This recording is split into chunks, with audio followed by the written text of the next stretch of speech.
Voy donde no hay esclavos, verdugos ni opresores, donde la fe no mata, donde el que reina es Dios.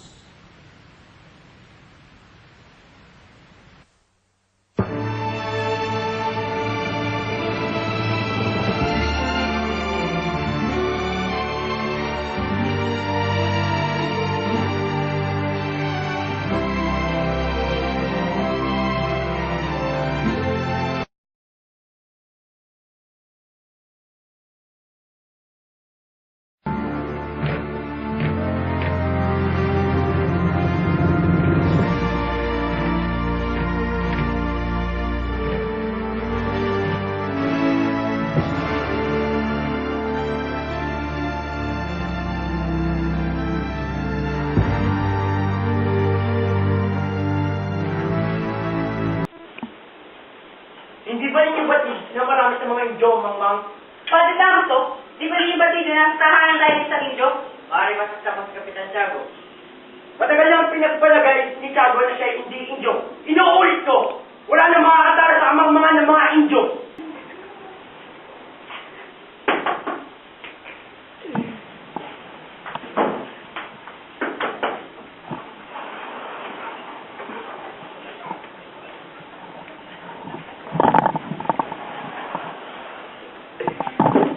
Mga kaibigan, nais ko magpakilala sa inyo ang dahilan ng pagsasalong ito.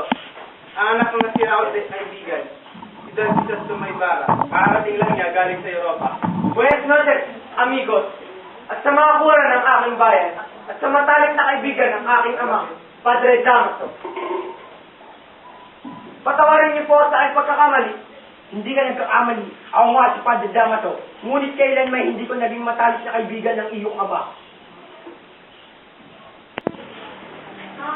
Ang ngalan kay Christos Sumaybara at magsali. Nais ko makilala ang pinakaminahalagang iyas ng aking bansa, ang mga babae.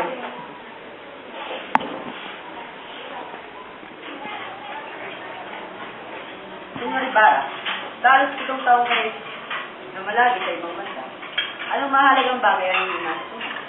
Ang natutunan ko ang kasaysayan, nalaman ko na ang kalayaan o ang pagkalipin ng isang bansa ang nagdidikta sa kasaganahan o pag-iipos nito.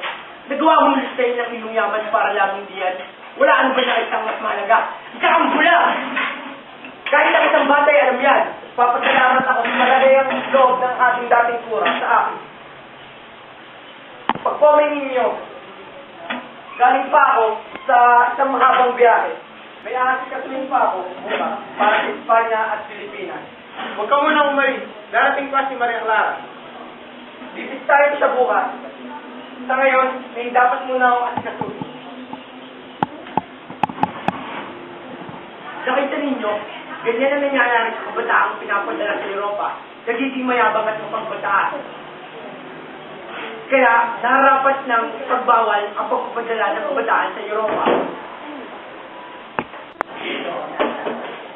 Next na.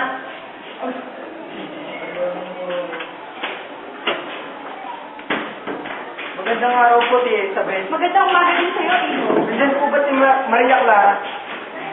Diyan ka lang at tatawin ko na siya. Sige po. Pasok po kayo, Tia.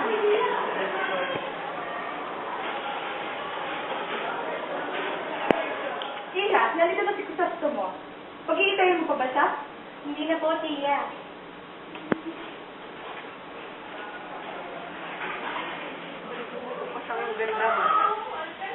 Nakapunta ka lang sa Europa at tumamit sa mga salita mo. Maraming mga babae ang nabiyas sa pagbabola mo. Mahal ko, alam mo ba ako isang mapalad na nilalang? Mapalad? Bakit? Dahil sa mga babae mo. Mapalad, dahil pinagpasya ng ating mga magulang. May kasal ako sa pinakamagandang babae na nakaharap ko ngayon. Binola mo pa ako. Maria, patawarin mo ako'y magpapaalam na kailangan ko pumunta sa ng San Diego dahil bukas ay araw ng mga patay. Paalam, mahal ko. Pahinga muna tayo. Ano ba ang kita mo ngayong buwan ko yan? Hello, Peter. Nais kong bayaran mo. Binibitang nila ng tira ko. Tira ka ba, Pete? Di ba't 22 pisong pinibigtang nila sa'yo? Kahit isang taon na akong trabaho, hindi mo babayaran yun. Ngunit wala akong ninakaw. Wala akong ninakaw, kuya. Pagkatapos ko ni inay, tatakot ako. Sana, hindi rin naman mananiwala sa inay. Sana, kamawala lang. Pagilyo, may multahan sa lawang iyan dahil sa napagsusunod mo ng kampana at ikaw, Crispin. Hindi ka makawit, hindi mo binabalik ang iyong ninakaw. Ngunit, hindi ko po talaga ninakaw. Bigyan ka ba? Bigyan mo ko. Matagal ako namin hindi nakikita ang iyan. Pagbigyan niyo na ko, wala akong pake. Yeah. Huwag po, hindi ko yung ninakaw. Ninakaw mo. Marami na gusto na mga anak.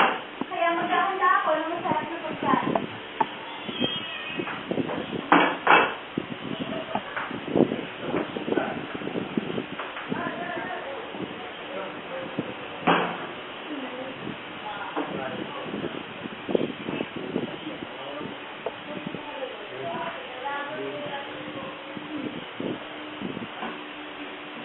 May pagkain naman dyan!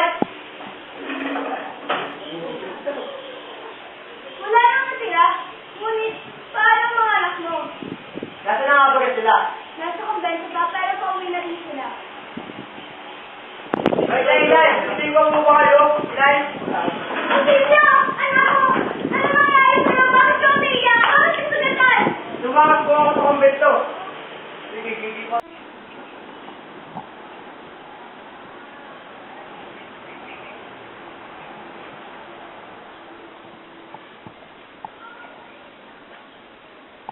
Risolto mo? Mahal ko, iligtas ako ni Elias. Patawarin mo ako, mahal ko. Hindi matamang loob ko sa'yo. Ako ang dapat mong patawaran.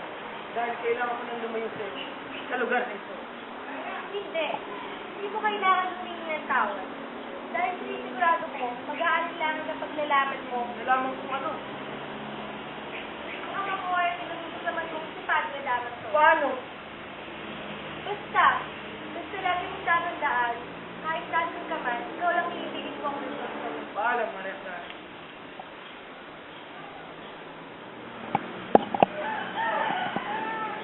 Elias, saan tayo tutungo? Yung isang kaibigan ko sa Mandaluyong. At pagkatapos, Mamuhay kayo ng tahimik sa ibang bansa. ako lamang at hindi mo sasamahan. Magtulungan tayo para magkapatid. Para saan pa? Para makabawi ako sa kasalanan ng aking mga hinunod sa iyong pamilya. Para na din sa mga tulong mo sa akin. May paparating! Magtago kayo gamit ang mga damo.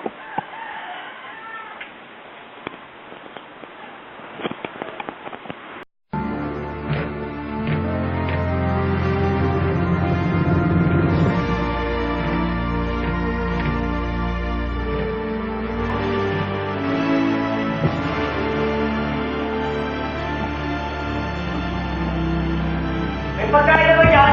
Ayun, Bakit hindi na ako nagtutok na? isip lang.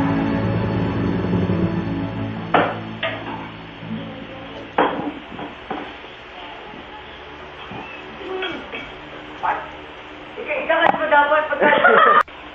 Kawawang mga anak ko, magsasayin na lamang ako ulit.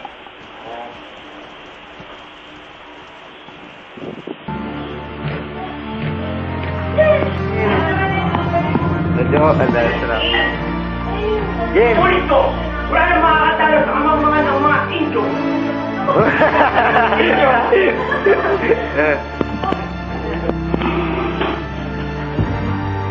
Eh! O game? Hindi ko ba naman Excuse me ako. Hindi niyo ba na marami sa mga Indio, mamang? Padre Damaso, di ko rin yung batid na nasa tahanan tayo ng isang Indyo. Maaari mo mas... Iha, nandito ba si Cruz?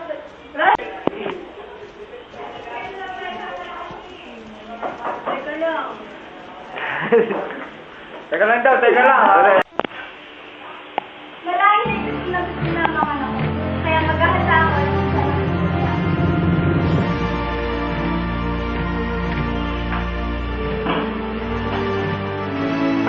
May pagkain na ba dyan? Ay, iwanan sa mga wala. Seryoso lang ako eh. Game na, ga? Oo, halika.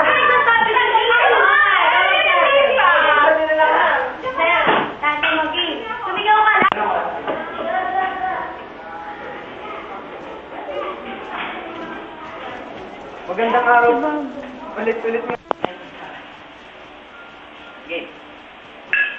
Inyo ba? Ulit ka. Un ultimo favor.